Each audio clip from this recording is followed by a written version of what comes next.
বিসমিল্লাহির রহমানির রহিম। আমি মরহুমা বেগম খালেদা জিয়ার বড় সন্তান তারেক রহমান। আমি আজকে এখানে উপস্থিত সকল ভাইয়েরা এবং বোনেরা যারা উপস্থিত আছেন, মরহুমা বেগম খালেদা জিয়া জীবিত থাকাকালীন অবস্থায় যদি আপনাদের কারো কাছ থেকে কোনো ঋণ নিয়ে থাকেন, দয়া করে আমার সাথে যোগাযোগ করবেন, আমি সেটি পরিশোধের ব্যবস্থা করব ইনশাআল্লাহ।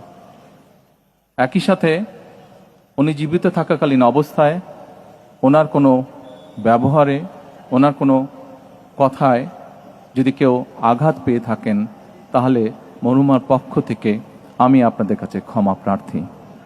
দোয়া করবেন আল্লাহ তাআলা যাতে ওনাকে বেহেশত দান করেন।